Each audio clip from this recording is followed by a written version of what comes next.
Good morning, Rangada. Good morning, Archana Di. So then we start. We are on page, we are at the beginning of the chapter, Soul and its Liberation. And we have to read the second paragraph. Once you have got the page, I'll start telling you the summary of the first one, then we go on to the next one. The page is, We have got the page. page is 436 on the CWSA.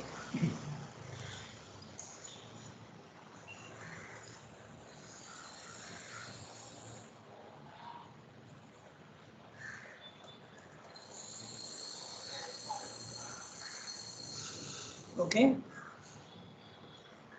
Okay. Right. So, what does he say in the first paragraph? Okay, I'll just read out the summary and then we will go.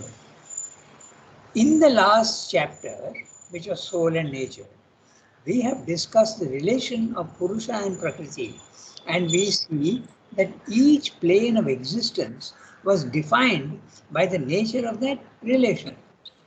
That's very interesting because that's exactly what each plane, there is a particular relation between consciousness and force, Purusha and Prakriti. For instance, in matter, Prakriti is dominant and Purusha is her slave in a way. Okay? And at the highest level, it's exactly the opposite. Purusha is dominant and Prakriti becomes under the control of the Purusha, relatively speaking, at the second level. At the third level, they are equal to each other. Okay, so this is the relation. In the last chapter, we have discussed the relation of Purusha and Prakriti, and we see that each plane of existence was defined by the nature of the relation. Then he says, just 1 second. Why is it not coming?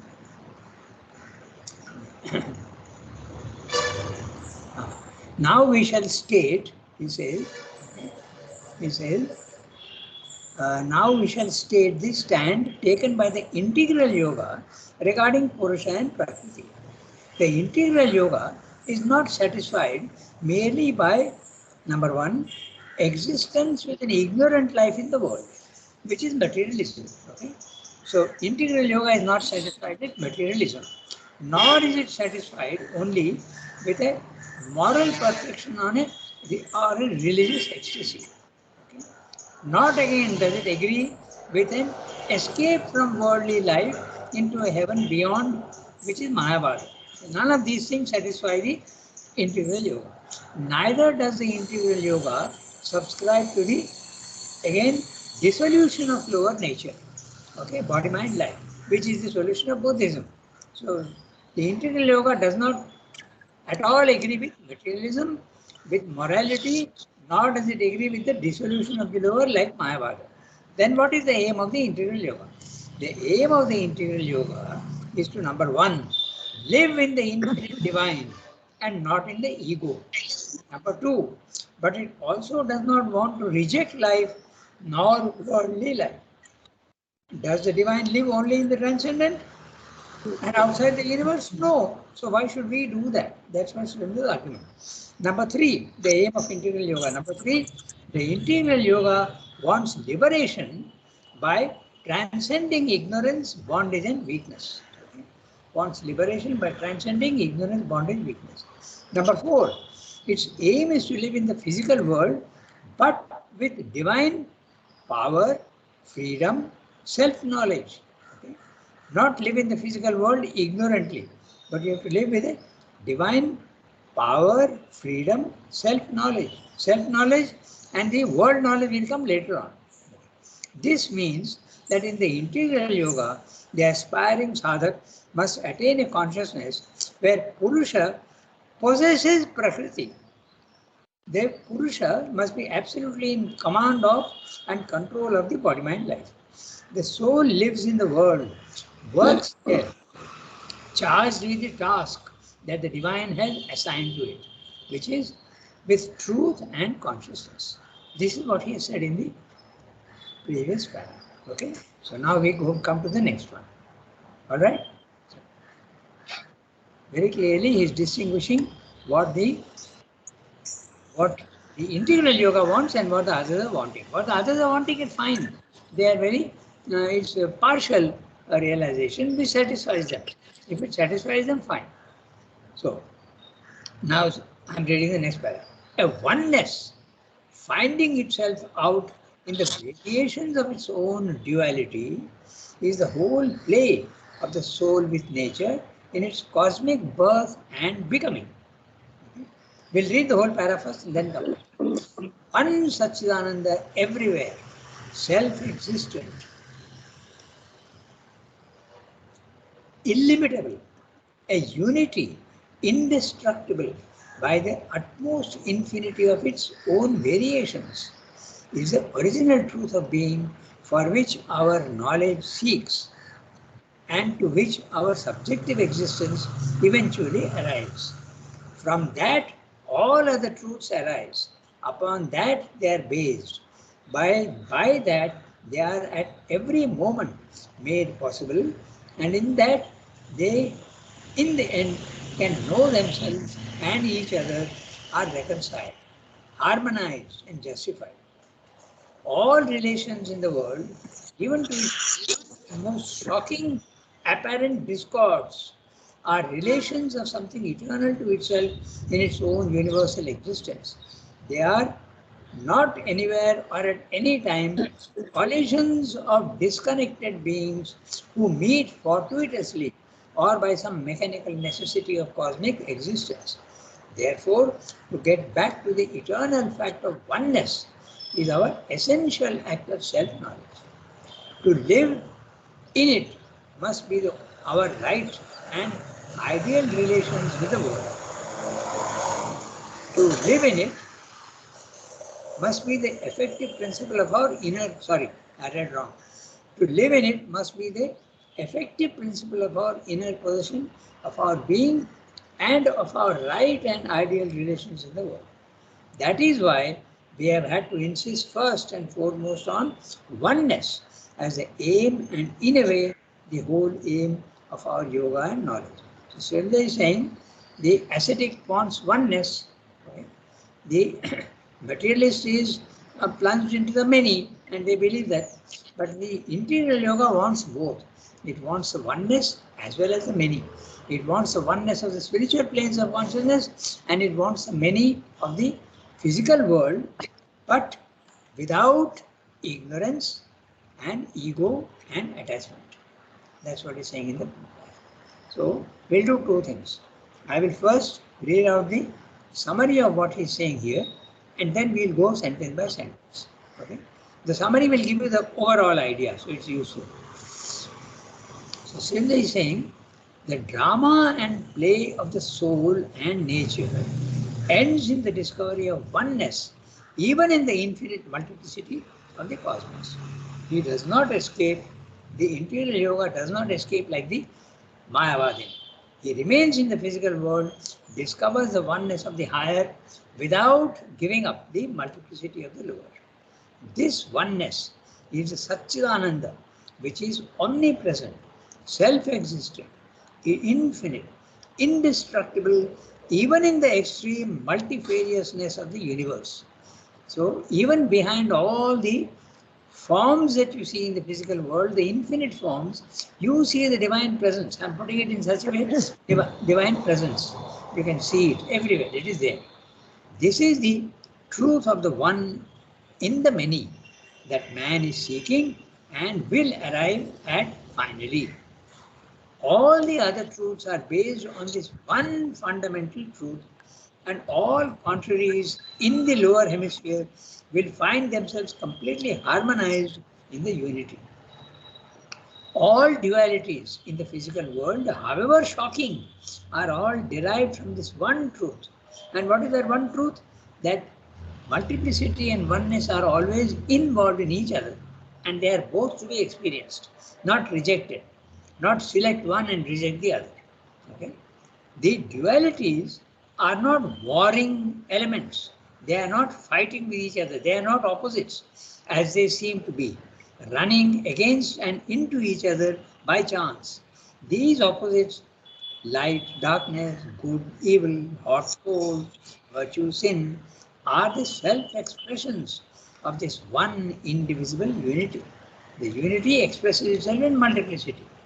Therefore, all knowledge must get back to this fundamental truth of oneness. That is why the integral yoga lays so much stress and importance upon the oneness in diversity. This is what is saying in the para. Now we can go back to each sentence and see, because each sentence is interesting. So, a oneness finding itself, right? A oneness finding itself out in the variations of its own duality is the whole play of soul with nature.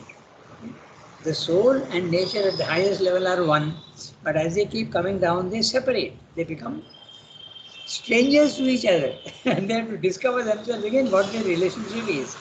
Consciousness and force, Purusha and Prakriti, soul with nature, is a whole play of the soul with nature in its cosmic birth and becoming. So, cosmic birth, when the soul comes down into the physical world and takes a body, and then when it takes a body, the vital also enters into it and the mind also enters into it, and the soul is itself coming first and entering into the body. So you have a composite of what is man with a body, mind, life as a house, and the soul is living inside the house. That's why they use the word embodied being. Okay? You take a body and you enter the becoming. You are the being and you enter the becoming. The becoming is the world with all the variations and all the movement, impermanence of the physical world. One Satchidananda everywhere, self-existent, illimitable, a unity indestructible by the utmost infinity of its own variations, is the original truth of being for which our knowledge seeks, and to that our subjective existence eventually arrives. So let's look at each one and understand what he's saying. One Satchidananda. The Satchidananda is everywhere. Okay? You don't see it because you have blinded yourself. You have to wake up and make your eyesight again good. Spiritual eyesight. One Satchidananda everywhere. And what is its nature? It is self-existent. It does not depend on anything at all. It exists by itself. It is causeless, self-existent, illimitable. Everywhere you will see it. Everywhere.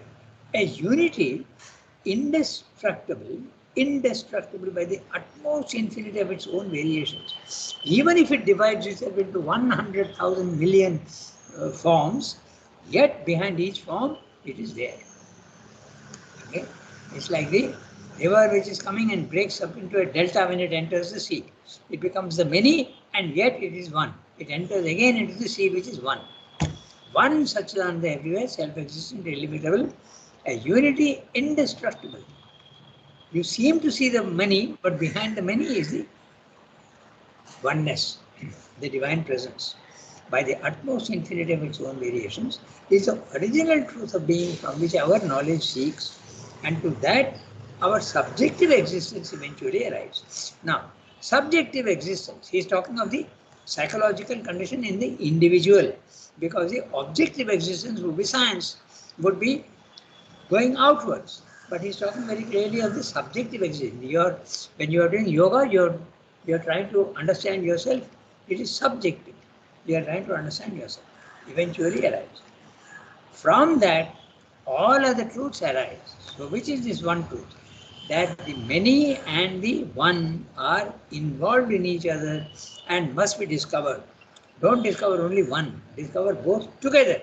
Not one by one, not in sequence. That also is saying. Okay? Not in sequence, but together, simultaneously. Is the original truth of being, for which our knowledge, again the implication is in integral yoga. Okay? Seeks, and to that our subjective existence eventually arrives. From that, all other truths arise. Upon that they are based, And by that, they are at every moment made possible. And in that, by that, sorry, I didn't read correctly. Um, from that, all other truths arise. Upon that, they are based. By that, they are at every moment made possible. Okay? Always you should be able to see both the multiplicity as well as the oneness. And in that, they, in the end, can know themselves and each other. So, different individuals, you know yourself as well as you know each other, are reconciled because you realize that the others are also part of you. That's why, are reconciled, harmonized, and justified. Okay. You get the justification of why there is a oneness, the multiplicity. All relations in the world, even to its greatest and the most shocking apparent discords. Let's take love and hate. Let's take gentleness and cruelty. Okay? Swendra is saying they are not opposites. They are they can be harmonized at the highest level.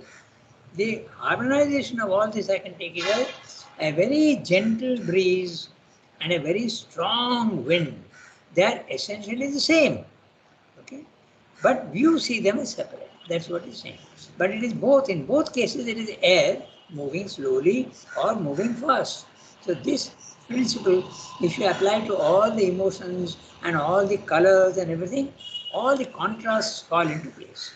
They are not contraries, but they are two poles of the same substance. And when you go to the higher level, you see the substance. When you realize the oneness, you see that they are not opposites. That is the reason why when you go to the spiritual levels of consciousness, morality disappears. There is no good and bad. They are all to be surpassed. Not only you have to surpass the bad, but you have to also surpass the good. That also you have to do because the relative value, it's not of absolute value. Okay? That is why we have had to insist first and foremost on oneness as the aim, and in the way, the whole aim of our yoga of knowledge. So he is discussing the Jnana Yoga, so the aim of yoga of knowledge. One by one he is discussing. Now we are in the section where he is discussing Jnana Yoga. Later on he will come to the Bhakti Yoga will be next, and finally we will discuss the integral yoga. So, in other words, to put it very, very short, you must, when we are in the physical world, we see the many. But you must learn to see also the oneness of things first, maybe separately when you go to the spiritual planes of consciousness. But after that, try to get the oneness in the multiplicity by not rejecting the physical world. That's the integral yoga. Now we read the next one. But this unity works itself out everywhere. Who will read? Today I'll read Rangaja. Okay, good. That's very nice. But this unity. But this unity works itself out everywhere and on every plane by an executive or practical truth of duality. The eternal is the one infinite conscious existence, Purusha, and not something inconscient and mechanical. It exists eternally in its delight of the force of its own conscious being, founded in an equilibrium of unity. But it exists also in the no less eternal delight of its force of conscious being at play with various creative self experience in the universe, just as we ourselves are or can become aware of being always something timeless, nameless, perpetual, which we call ourselves, and which constitutes the unity of all that we are, and yet simultaneously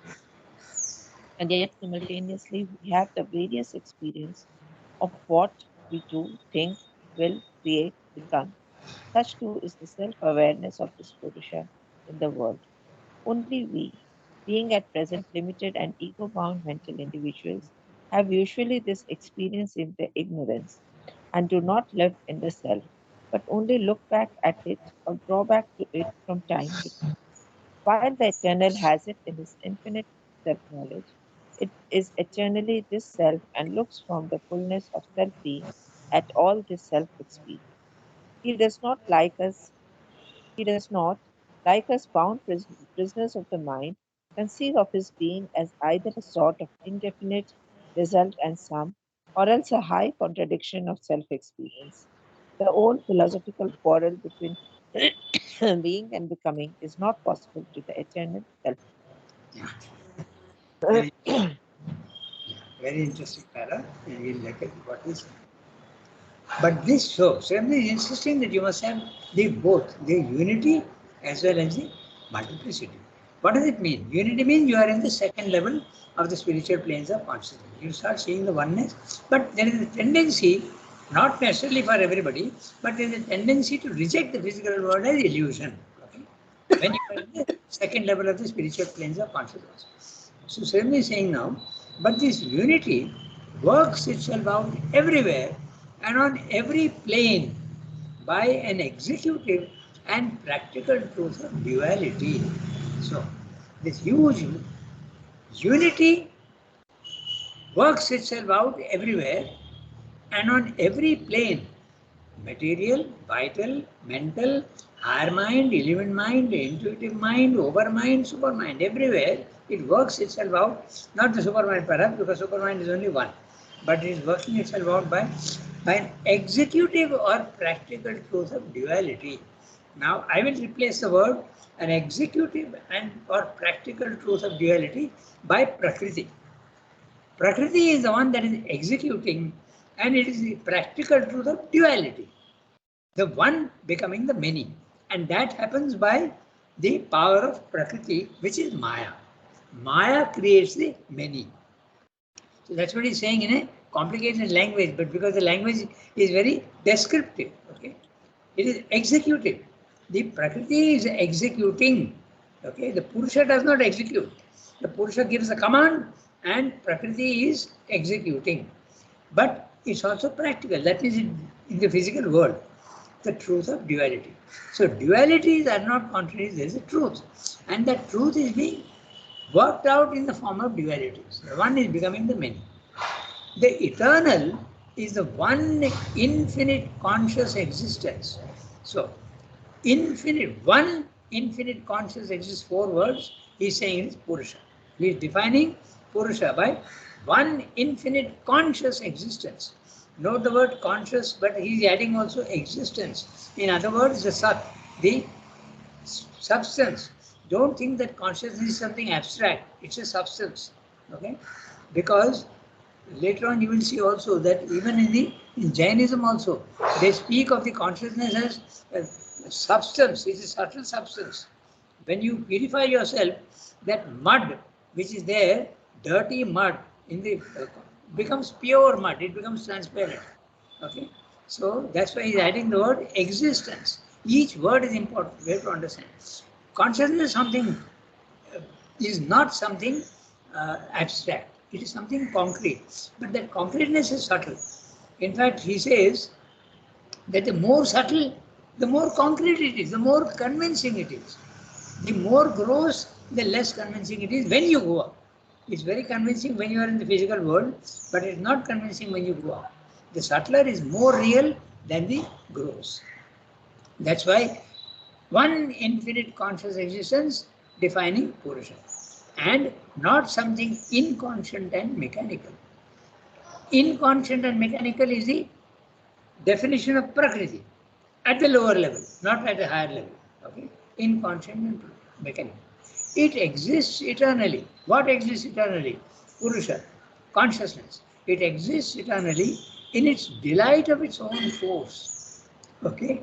In its delight of the force of its own conscious being, founded in an equilibrium of unity. Now, it is there and there is an equilibrium.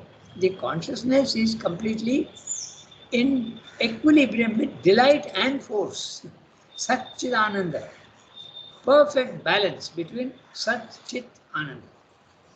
But it exists also in the no less eternal delight of its force of conscious being at play with various creative self-experience in the universe. In other words, what he's saying is that Satchidananda exists at the highest level in a static condition.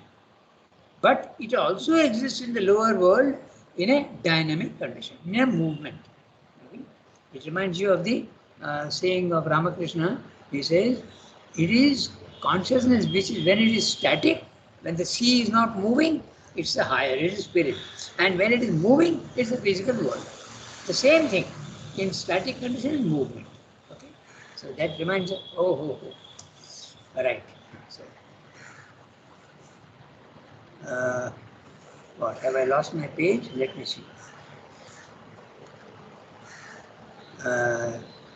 Yeah. Yeah, that's right, I've got it. But this works itself out everywhere. So sadly my computer went off. Okay.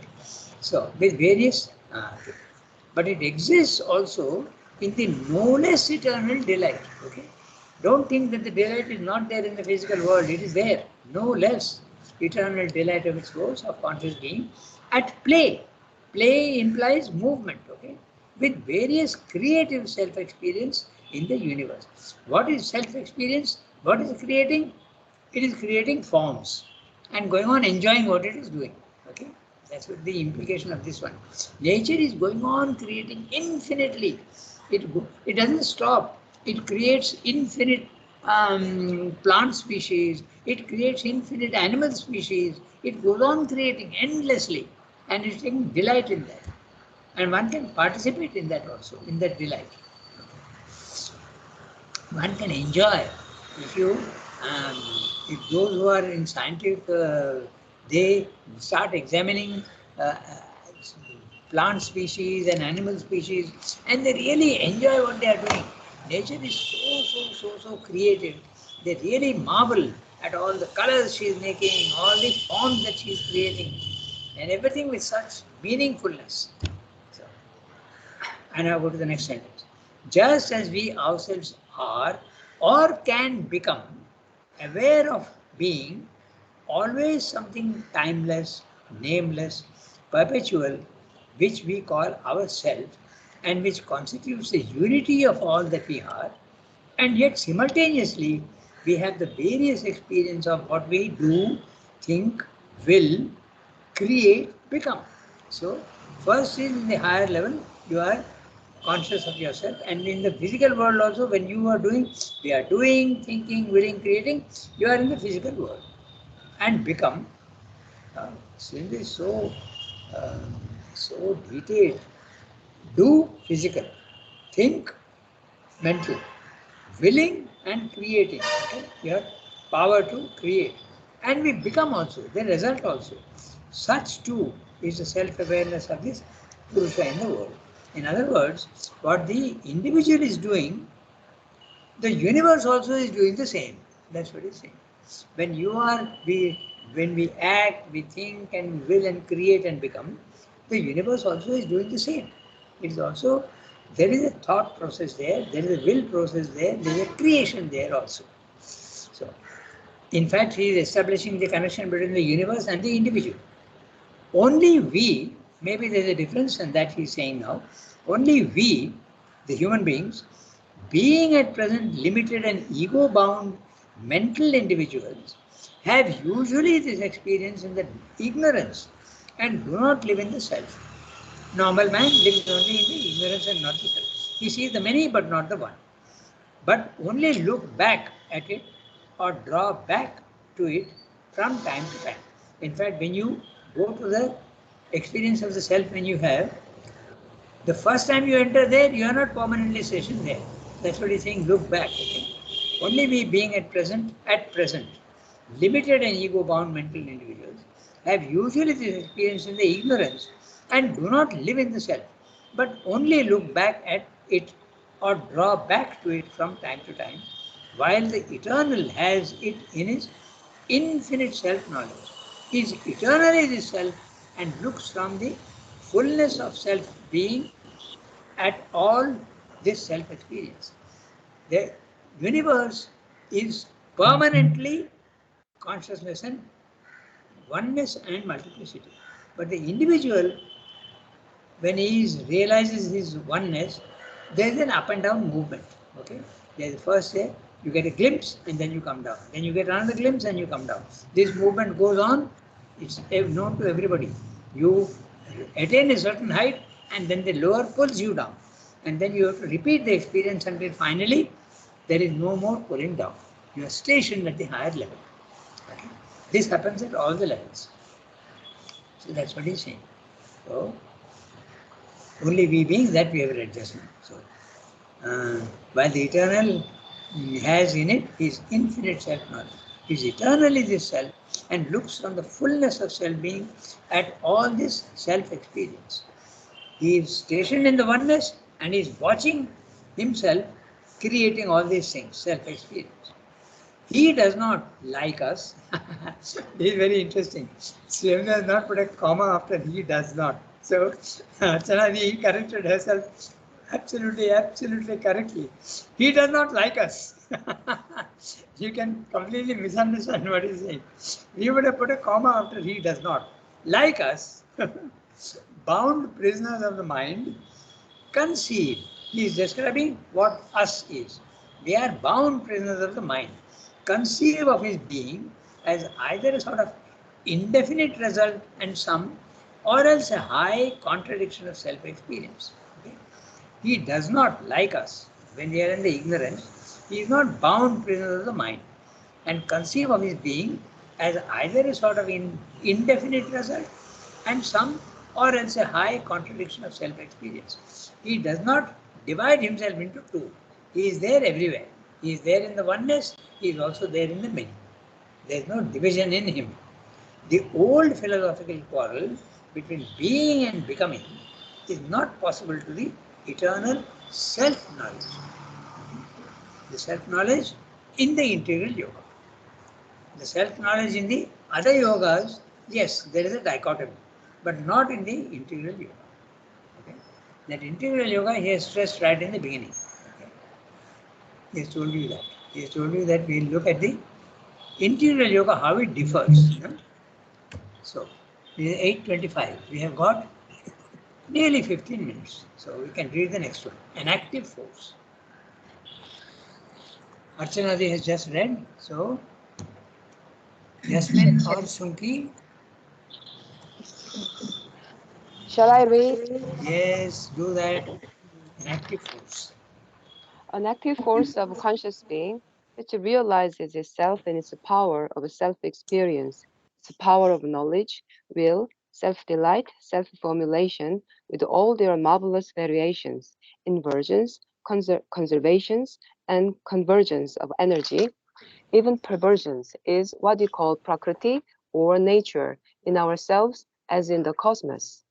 But behind this force of variation is the eternal equilibrium of the same force in all equal unity, which supports impartially, governs even as it has originated the variations and directs them to whatever aim of its self-delight, to whatever aim of its self-delight, the being, the Purusha, has conceived in its consciousness and determined by its will or power of consciousness. That is the divine nature into unity with which we have to get back by our yoga of self-knowledge. We have to become the Purusha, Satchidananda, delighting in a divine individual possession of its prakriti and no longer mental beings subject to our egoic nature.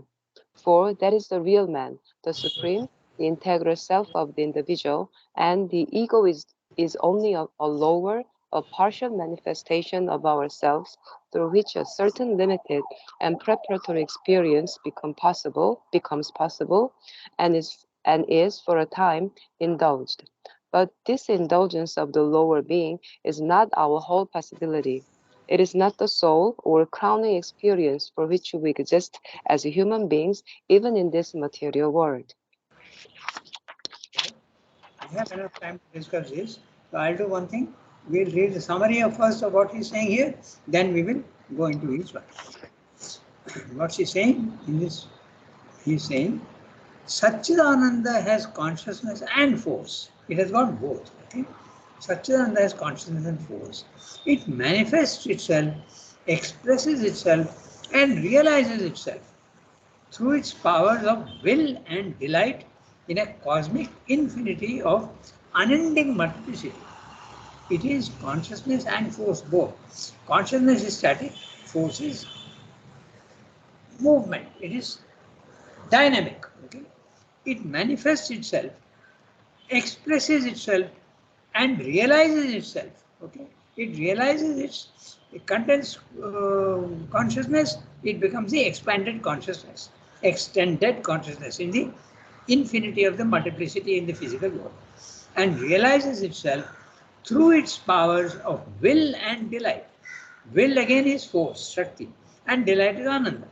In a note, interestingly, when he is creating, delight is always there. Okay, this is something interesting that even in the physical world, to a certain extent, all creation is accompanied normally by Ananda. When a poet is creating a poem, he enjoys. When an artist is creating a painting, he is enjoying. When a musician is creating music, he enjoys. Okay? Even when we create a child, there is usually enjoyment. No? There is so much of happiness in the family when a baby is born. So, to do this, it employs, what are the various things it employs? Consciousness. It employs variation, inversion, conversion, conservation of energy, even perversions, the opposites. He is describing nature, how nature creates. It creates by variation. It creates by inversion. Truth becomes falsehood. Okay. Conversion. Some truths remain. Okay. Conversions of energy. Conservation also. All these things it uses. And even perversion. It becomes the opposite of itself. Okay. This is a cosmos and we call it Prakriti or nature. This Satchidananda does all this universally as well as individually. The drama is repeated at a universal level as well as at an individual level. Same thing. Okay? But allowing and ensuring the success of this activity is the static power of stability and silence. The movement is allowed by the permanent.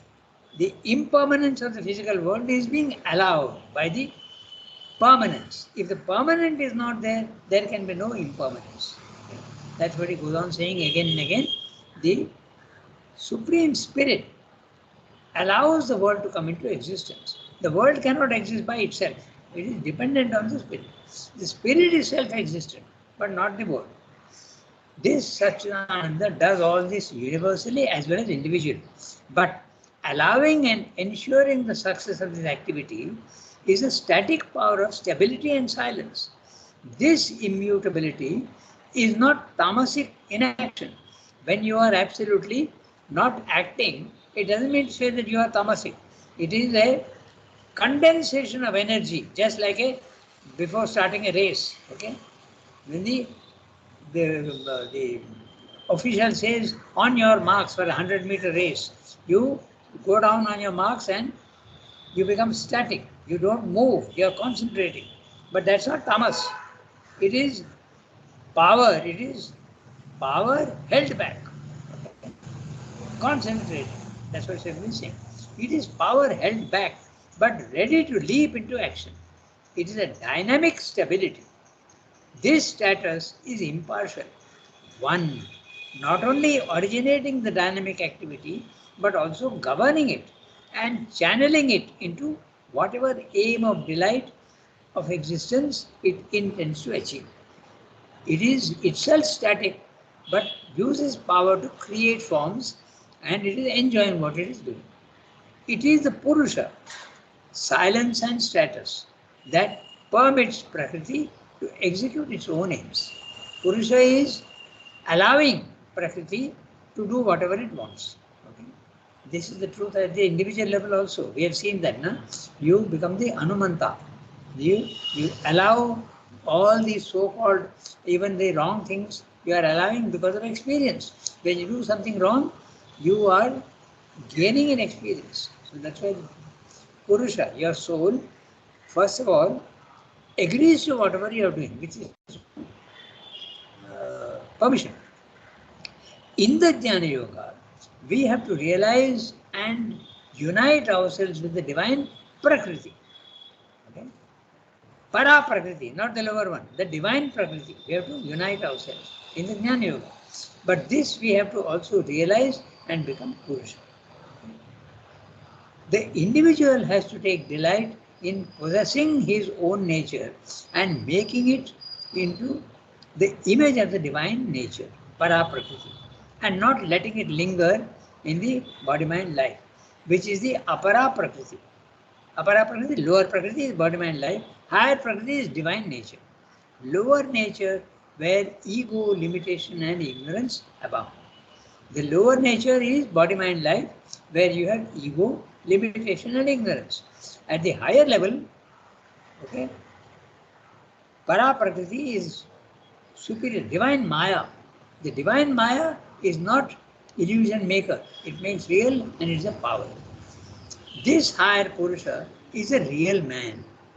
The normal man with his body-mind life is not the whole or the real man. We have to become the divine man.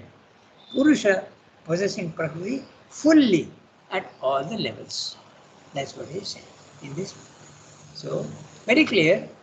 The others may do whatever they want, but Sridhar says, we want not to leave the physical world and yet not remain in ignorance. We want to be in the physical world and yet have a divine nature.